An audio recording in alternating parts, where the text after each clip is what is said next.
नमस्कार, मैं प्रेम शंकर आपका स्वागत करता हूं प्रेम शंकर मैथ्स 2.0 में। हम पढ़ रहे हैं कक्षा 10 के त्रिभुज। संख्या 5 है कि एक त्रिभुज एबीसी की भुजाओं AB, BC और CA। सबसे पहले हम एक त्रिभुज बना लेंगे। ये हमारा त्रिभुज है ABC। बोल रहे हैं कि AB BC, AB पर E बिंदु है, AB जो है उस पर D है, BC पर E है और CA पर F है। ये इसका मध्य बिंदु है। फिर बोल रहा है कि त्रिभुज DEF और ABC के क्षेत्रफलों का अनुपात ज्ञात कीजिए। हमें इसका अनुपात निकालना है, पहले इसको मिला देते हैं।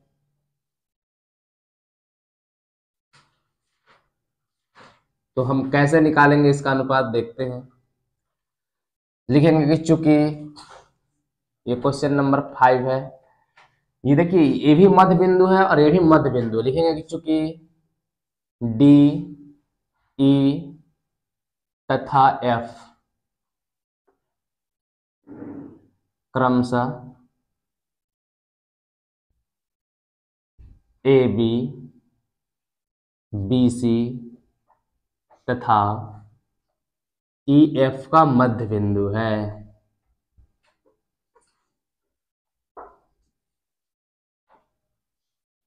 EF का मध्य बिंदु है तो मध्य बिंदु प्रमेय से, मध्य बिंदु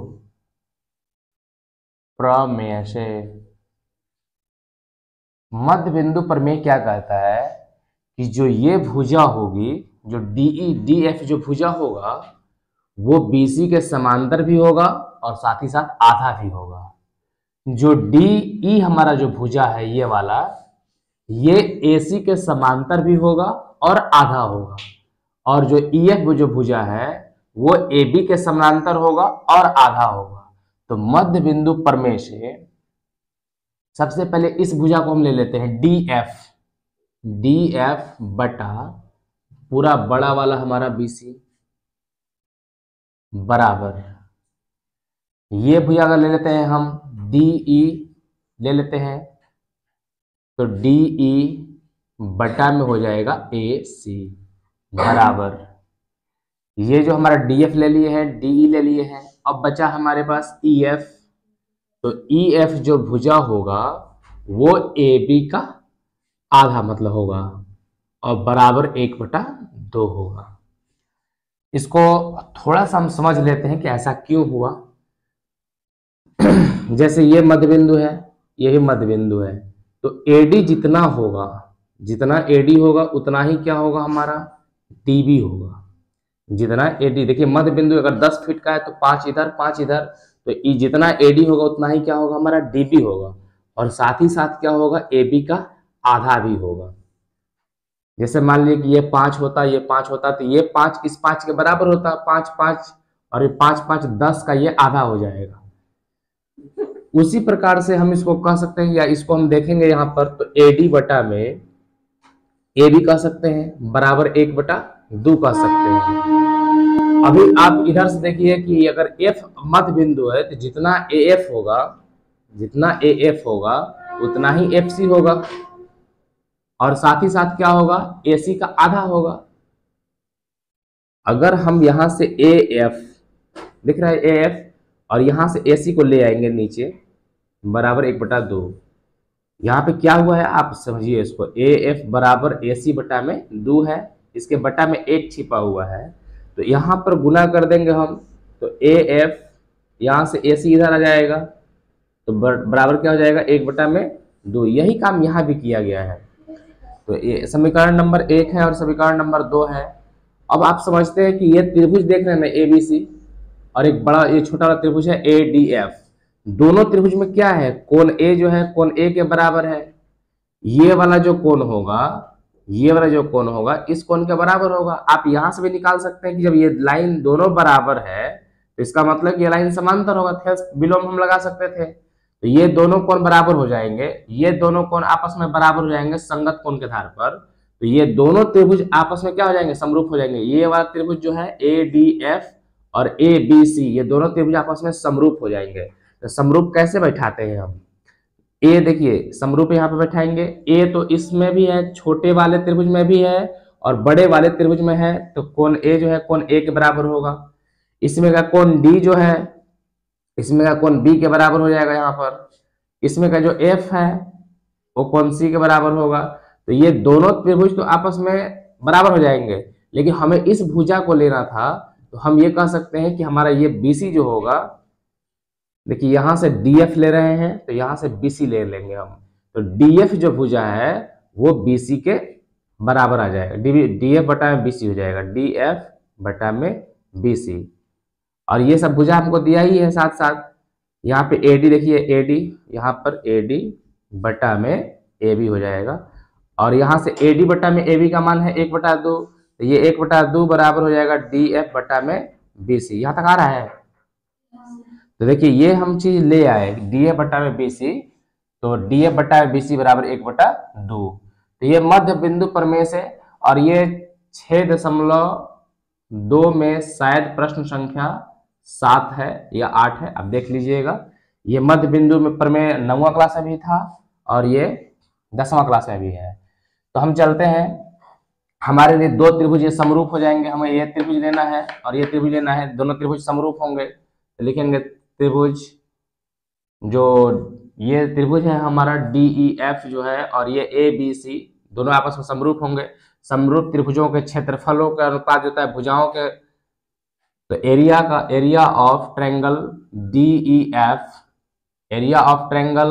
DEF बटा में एरिया ऑफ ट्रायंगल ABC। दो समरूप त्रिभुजों के क्षेत्रफलों का अनुपात उनकी संगत भुजाओं के अनुपात के वर्ग के बराबर होता है।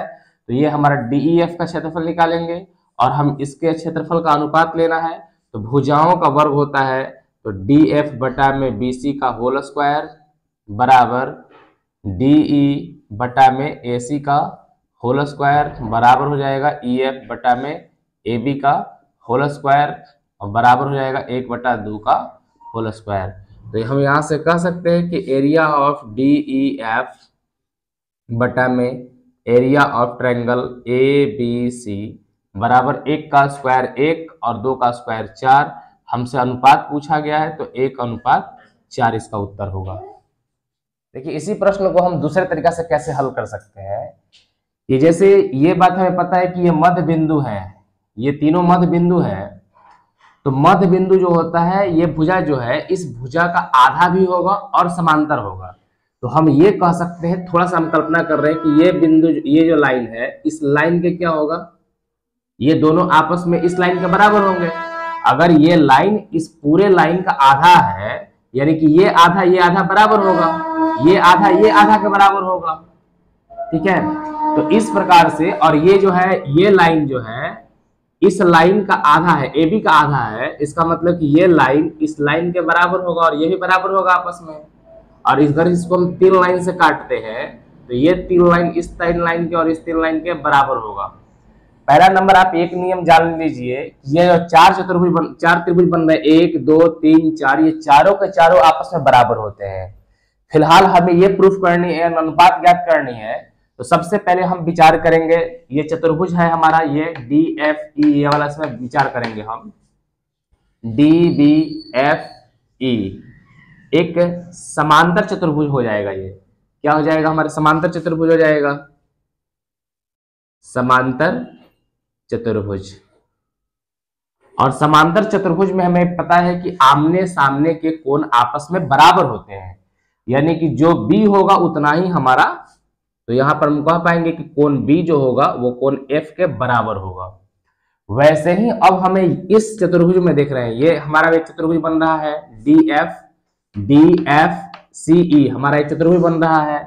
तो लिखेंगे कि DFCE में, ये चतुर्भुज है DFEC में, इसमें भी आमने सामने के कोण बराबर होंगे। ये जो समांतर चतुर्भुज बन रहा है, ये लाइन इस लाइन के समांतर होता भी है और बराबर भी है, ये लाइन इस लाइन के बराबर है, समांतर है, तो समांतर चतुर्भुज हो गया। तो जो जितना कोण हमारा D का होगा उतना ही हमारा कोण C का होगा।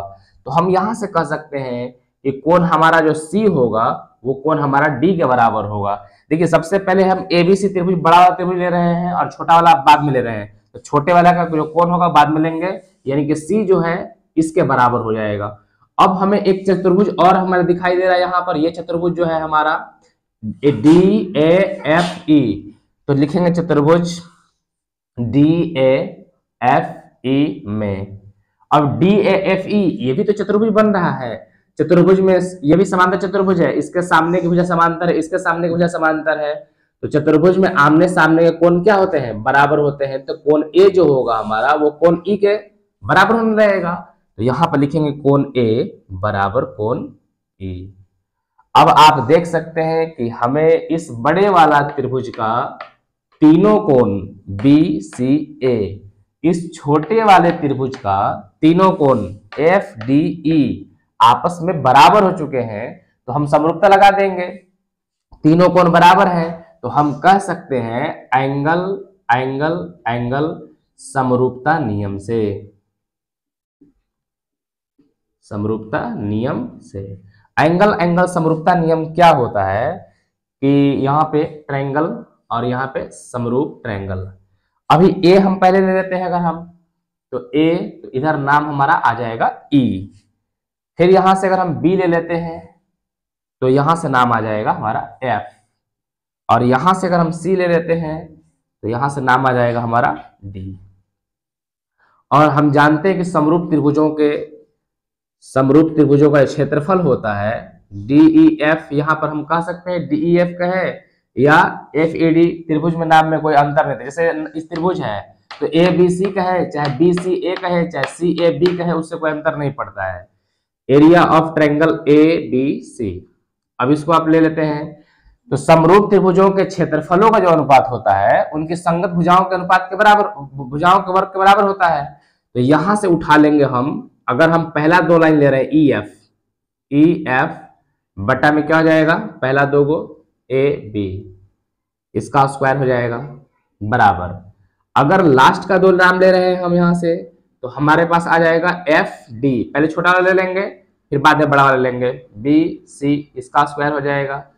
अगर हम यहां से AC लेना है तो हमें क्या लेना पड़ेगा, DE या ED, DE बटा में AC का स्क्वायर हो जाएगा। ये जो हमारा भुजा होता है AB, जो भुजा होता है वो EF का डबल होता है, हमको इससे तुलना करना है। तो मध्य बिंदु हमको प्रमेय कहता है कि ये भाग जो होता है इसका आधा होता है, तो हम यहां से सीधा सीधी कर लेंगे कि एरिया ऑफ ट्रायंगल DEF बटा में एरिया ऑफ ट्रायंगल ABC बराबर EF जो होगा इसका आधा होता है, तो 1/2 का स्क्वायर। EF भी AB का आधा होगा, जो FD है, ये जो FD है ये पूरा BC का आधा होगा, और जो ये हमारा FE है, FE वो AB का आधा होगा, और जो हमारा DF है वो BC का आधा होगा, और DE जो है वो AC का आधा होगा। तो एक ये सब आधे आधे हैं, तो 1/2 का स्क्वायर कर देंगे, ये हो जाएगा 1/4, ये हो जाएगा 1:4। प्रश्न संख्या 6 है कि दो समरूप त्रिभुज ABC और PQR दिया हुआ है, इनकी माध्यिका क्रमशः जो है AD और PM हम खुद मान लिए हैं। हमें सिद्ध करना है कि जो एरिया ऑफ ABC बटा में एरिया ऑफ जो PQR होगा, इनकी माध्यिकाओं के वर्ग के समानुपाती होता है। हमें जानते हैं कि दो त्रिभुजों के जो क्षेत्रफल होते हैं, समरूप त्रिभुजों के अनुपात जो होता है उनकी संगत भुजाओं के वर्ग के बराबर होता है। हमें यह निकालना है कि माध्यिकाओं के वर्ग के बराबर होता है। तो सबसे पहले हम लिखेंगे कि चूंकि AD माध्यिका है, AD माध्यिका है, अगर AD माध्यिका हुआ तो ये वाला भाग इस वाले भाग के बराबर हो जाएगा, यानी कि जितना मेरे पास BD होगा उतना ही मेरे पास DC होगा, और साथ ही साथ BC का आधा भी होगा, तो BC/2। यहां से हम कह सकते हैं कि 2 से अगर गुना करा दें तो 2BD बराबर 2DC बराबर हो जाएगा BC, इक्वेशन नंबर फर्स्ट। वैसे ही हम कहेंगे इस त्रिभुज में PM माध्यिका है, लेकिन चूंकि PM माध्यिका है और ये दोनों पार्ट जो है एक प्रश्न में दिया हुआ है, तो हम लिख देंगे कि दिया है। अगर PM माध्यिका हो तो जितना हिस्सा QM का होगा उतना ही हमारा MR होगा। तो हम कह पाएंगे कि क्यू एम बराबर हो जाएगा एम आर, और साथ ही साथ होगा क्यू आर का आधा, क्यू आर का आधा। अगर इस पर 2 से गुना करा दे तो ये हो जाएगा हमारा 2 क्यू एम बराबर हो जाएगा 2 एम आर और बराबर हो जाएगा क्यू आर, इक्वेशन नंबर 2। इतना बात तो हम ये माध्यिका से लेकर के आए, और हमें यह भी दिया है कि दोनों त्रिभुज आपस में क्या है, समरूप है। तो लिखेंगे कि ए बी सी तथा ये समरूप है, तो यहाँ पे लिख लेंगे पी क्यू आर। और यही बात हम कहाँ से लेके आए हैं, प्रश्न में दिया है एबीसी पी क्यू आर के समरूप है। तो जब समरूप है तो हम इसके जानते हैं कि समरूप त्रिभुजों की संगत भुजाएं समानुपाती होती है। तो लिखेंगे समरूप त्रिभुजों के संगत भुजाएं समानुपाती होती हैं, समरूप त्रिभुजों के संगत भुजाएं समानुपाती होती हैं। यानी कि जितना मेरे पास ए बी होगा, फर्स्ट 2 लेटर ले रहे हैं तो फर्स्ट का 2 लेटर पी क्यू बराबर हो जाएगा यहाँ से बी सी बट्टा में क्या हो जाएगा क्यू आर, और बराबर में ए सी बट्टा में क्या हो जाएगा पी आर। इतना होता है। और क्या होता है, यहाँ पे लिख लेंगे कि समरूप त्रिभुजों के क्षेत्रफलों का जो अनुपात होता है, समरूप त्रिभुजों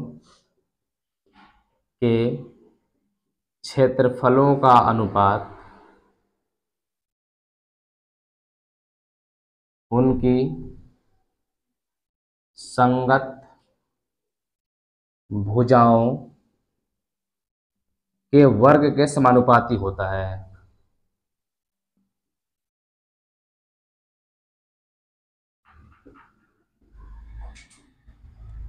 देखिए, अगर हमको area of triangle A B C लेना हो और बटा में area of triangle P Q R लेनी हो, तो इन भुजाओं के वर्गों के समानुपाती होता है।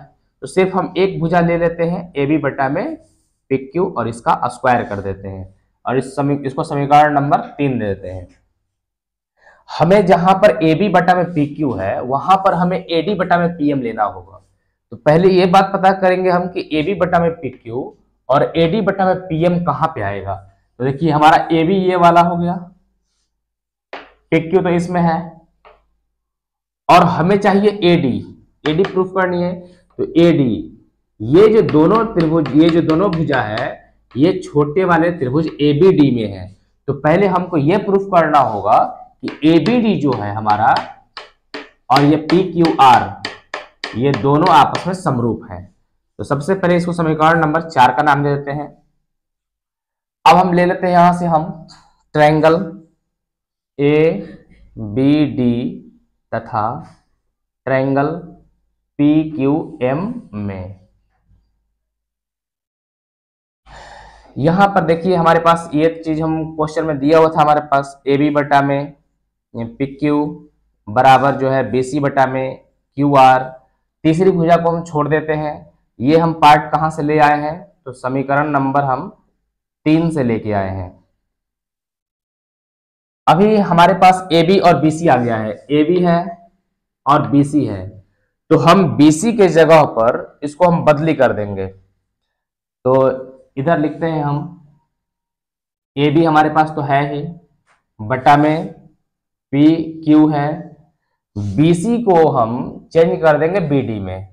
तो बी सी के जगह पर हम लिखेंगे 2 बी डी बटा में क्यू आर जो है, इस क्यू आर के जगह पर हम लिखेंगे 2 क्यू एम, 2 क्यू एम, और 2 से 2 कट जाएगा। ये हो जाएगा हमारे पास ए बी बटा में पी क्यू बराबर आ जाएगा बी डी बटा में क्यू एम, और इसको हम नाम देते हैं समीकरण नंबर 4 रहने देते हैं, समीकरण में देने की जरूरत नहीं है। ये हो गया।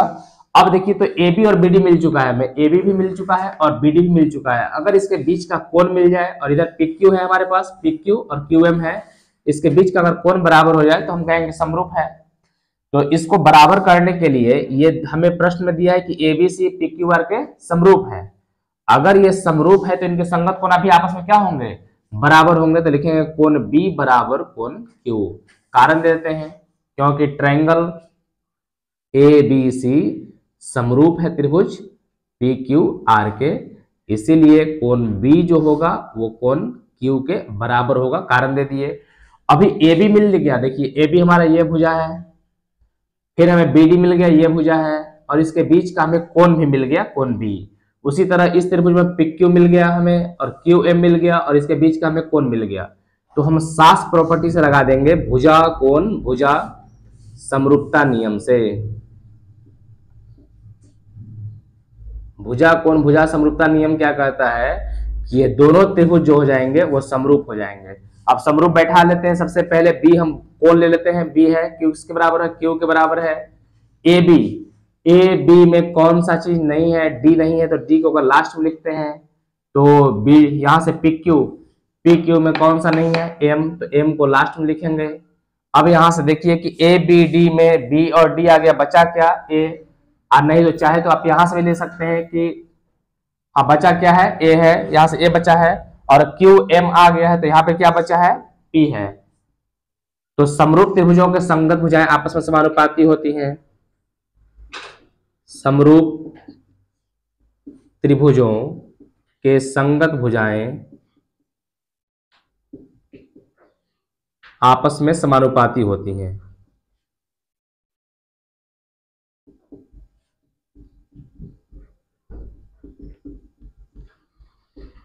तो यहां से हम देखिए, हमें ए बी की जरूरत नहीं है, हमें जरूरत है ए डी का।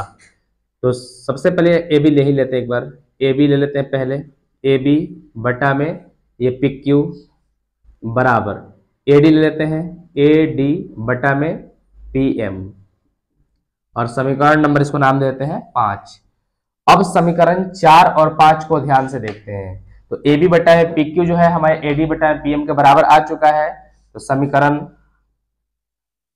4 तथा 5 से area of triangle A B C, ये समीकरण 4 में है area of triangle A B C बटा में area of triangle P Q R, तो बटा में area of triangle P Q R, ये बराबर होगा ए बी बटा में पी क्यू। ए बी बटा में पी क्यू के जगह पर हम ए डी बटा में पी एम रख सकते हैं, तो यहां पर हम रख देंगे ए डी बटा में पी एम, और इसका हो जाएगा स्क्वायर। यही बातें हमें प्रूफ करनी थी। प्रश्न संख्या 7 है कि सिद्ध कीजिए कि किसी वर्ग की भुजा पर बनाए गए समबाहु त्रिभुज का क्षेत्रफल उस वर्ग के एक विकर्ण पर बनाए गए समबाहु त्रिभुज क्षेत्रफल का आधा होता है। देखिए सबसे पहले हम मान लेते हैं कि एबीसीडी एक वर्ग है, तो सबसे पहले एक वर्ग बना लेंगे हम। ये हमारा एक वर्ग है एबीसीडी, ये है ए बी सी डी, जिसकी एक भुजा है ए बी पर समबाहु त्रिभुज बना है। हम यहां से एक समबाहु त्रिभुज इसको बना लेते हैं। ये हमारा समबाहु त्रिभुज है, जैसे मान लेते हैं कि तीनों भुजा समबाहु त्रिभुज की तीनों भुजा आपस में क्या होती है, बराबर होती है। इसके विकर्ण पर भी एक समबाहु त्रिभुज बनाया गया है, इसका विकर्ण एक ले लेते हैं यहां से हम, ये बीडी, और इस पे भी एक समबाहु त्रिभुज बनाया गया है इस प्रकार से। तो ये समबाहु त्रिभुज बना है, तो इसको भी हम, तीनों भुजा आपस में बराबर होगा। हमें यह बात प्रूफ करनी है, सिद्ध क्या करना है हमें कि समबाहु त्रिभुज का जो क्षेत्रफल है, इस समबाहु त्रिभुज का जो क्षेत्रफल है विकर्ण पर बने समबाहु त्रिभुज क्षेत्रफल का आधा होता है। तो इसका नाम देते हैं, यहाँ पर हम P कर देते हैं और इसका नाम देते हैं Q। तो हमें यह लिखना होगा कि area of triangle A B P बराबर होना चाहिए area of D B Q. Area of D B Q बटा में 2, इसका जो क्षेत्रफल है इस पे क्षेत्रफल का आधा होना है, इस बात को हमें प्रूफ करना है। आइए देखते हैं प्रमाण में लिखेंगे। चूंकि मान लेते हैं इसको कि माना कि वर्ग की भुजा ए है, माना कि वर्ग की भुजा ए है। अगर वर्ग की भुजा ए होगा, ये ए हो जाएगा, तो ये सब भी ए हो जाएंगे, समबाहु त्रिभुज बना है, तो इसीलिए लिखेंगे कि इसीलिए त्रिभुज समबाहु त्रिभुज कर देना होगा। इसीलिए समबाहु त्रिभुज ए बी पी की भुजा बराबर ए। ए इसलिए हुआ क्या है कि इसकी भुजा पर बना हुआ था, और ये जो है हमें वर्ग का विकर्ण जो होता है, वर्ग का विकर्ण बराबर होता है √2 इंटू भुजा। तो √2 और भुजा का मान है हमारा a, तो वर्ग का विकर्ण जो है हमारा BD ये बराबर हो जाएगा √2a। अब फिर लिखेंगे कि चूंकि समबाहु त्रिभुज, समबाहु त्रिभुज DBQ की भुजा बराबर हो जाएगा √2a, और हमें पता है कि दुनिया का हर समबाहु त्रिभुज आपस में समरूप होता है, तो लिखेंगे कि चूंकि समबाहु त्रिभुज आपस में समरूप होते हैं, आपस में समरूप होते हैं, दुनिया का जितना भी समबाहु त्रिभुज है सभी आपस में समरूप होते हैं। तो सीधा यहां से लिखेंगे एरिया ऑफ ट्रायंगल ABP बटा में एरिया ऑफ ट्रायंगल, इसका नाम DBQ, DBQ। देखिए इसका जो, अगर ये दोनों त्रिभुज समरूप है तो इनकी भुजाओं का जो क्षेत्रफलों का जो अनुपात होगा भुजाओं के वर्गों के अनुपात के बराबर होगा। तो यहां से सीधा हम एक भुजा ले लेते हैं AB बटा में इसका एक भुजा ले लेते हैं DB, और भुजाओं के वर्गों के बराबर होता है। अभी AB का मान जो है, ये AB हमारा है वर्ग की भुजा है, तो इसका मान है A बटा में DB जो है, DB का मान हो जाएगा हमारा √2a हो जाएगा। AB का मान देखिए AB का मान, AB एक समबाहु त्रिभुज की भुजा है पहले वाला में, तो इसका हम ले लेंगे AB, इसका भुजा का मान है A, और ये जो त्रिभुज बन रहा है DBQ, इसकी एक भुजा जो विकर्ण है हमारा, वो विकर्ण का मान है √2a, √2a लिख देंगे यहाँ DB की जगह पर, स्क्वायर है तो स्क्वायर कर देंगे, इससे एक कट जाएगा। तो एरिया ऑफ ट्रायंगल ABP बटा में एरिया ऑफ ट्रायंगल DBQ बराबर हो जाएगा, यहां से एक बचा, तो एक का स्क्वायर बटा में √2 का स्क्वायर, √2 गुना √2, एक का स्क्वायर एक और दो दूनी चार, चार का वर्गमूल हो जाएगा 2। तो यहां से हम कह पाएंगे कि एरिया ऑफ ट्रायंगल ABP बटा में एरिया ऑफ ट्रायंगल DBQ बराबर 1/2, और इसीलिए हम कह पाएंगे कि एरिया ऑफ ट्रायंगल ABP, ये नीचे वाला है, इधर जाएगा गुना हो जाएगा, तो यहाँ पे आ जाएगा एरिया ऑफ ट्रायंगल DBQ बटा में 2। यही बात हमें प्रूफ करनी थी, ये प्रूफ हो गया। प्रश्न संख्या 8 है कि ABC और BDE दो समबाहु त्रिभुज है। देखिए सबसे पहले फिर बना लेते हैं इसका हम, एक त्रिभुज हमारा है ABC, ABC, अब बोल रहे हैं कि BDE,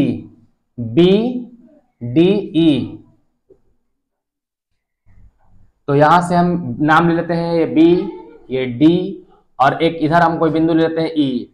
अगर ये समद्विबाहु त्रिभुज है BDE और ये भी ABC समद्विबाहु त्रिभुज है, नाम इसमें B था इसीलिए हम B यहाँ पे, D यहाँ पे ले लिए और E यहाँ पे, आप चाहे तो D यहाँ पे ले सकते हैं, E यहाँ पे ले सकते हैं, कोई दिक्कत नहीं है। D जो है भुजा BC का मध्य बिंदु है, ये बोला भी है कि D जो है भुजा BC का मध्य बिंदु, BC का मध्य बिंदु हो गया तो E ऑटोमेटिक मध्य बिंदु हो जाएगा। करें कि ABC और BD के क्षेत्रफलों का अनुपात ज्ञात करना है। देखिए ABC और इधर ले लेते हैं हम त्रिभुज BDE इधर। अब यहाँ पे पहले भुजा लिखेंगे हम। अगर इसका भुजा मान लेते कि 2 मान लेते अगर हम, तो ये एक होता, ये एक होता, मध्य बिंदु है, ये भी एक होता, ये भी एक होता, तो हम कह सकते थे कि ABC की जो भुजा होगी, तीनों भुजा तो आपस में बराबर है, समबाहु है, तो इसकी भुजा अगर 2 हो जाएगी तो इसकी भुजा कितनी होगी BDE की, तो BDE की भुजा हो जाएगी 1। और क्षेत्रफल जो होता है समरूप त्रिभुजों का क्षेत्रफल उनकी भुजाओं के वर्गों के समानुपाती होता है। तो अगर इसका क्षेत्रफल निकालना है तो सीधा स्क्वायर कर देना होगा, 2 का स्क्वायर 4 और 1 का स्क्वायर 1, और हमसे यही पूछा गया है कि त्रिभुज एबीसी और बीडीई के क्षेत्रफलों का अनुपात क्या होगा, तो 4:1 होगा, 1:4 नहीं होगा। पहले जो नाम दिया रहता है वही नाम हम लेके चलते हैं। आप चाहे तो इसको ऐसे भी लिख सकते थे कि डी अगर मध्य बिंदु है, ये भी कह सकते थे कि अगर डी मध्य बिंदु है तो जितना बीडी होगा उतना ही डीसी होगा, और साथ ही साथ क्या होगा, बीसी का आधा होगा, यानी कि बीडी बटा में यहां पर बीसी बराबर हो जाएगा 1/2। देखिए बीडी जो है इस त्रिभुज की भुजा है तो इसका हम मान ले लिए 1, और बीसी जो है इस त्रिभुज बड़े वाले त्रिभुज की भुजा है तो इसका मान ले लिए हम 2। चाहे तो आप ये भी काम कर सकते थे।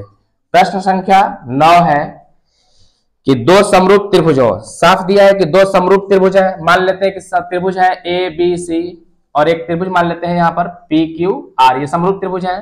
तो फिर लिख लेंगे यहाँ पे चूंकि ट्रायंगल ए बी सी अनुपात ट्रायंगल पी क्यू आर, ये ले लिए। भुजा का अनुपात इनका दिया हुआ है, भुजा का अनुपात है कि 4:9 के अनुपात में इनकी भुजाएं हैं, और इनके क्षेत्रफलों का अनुपात हमसे पूछा गया है।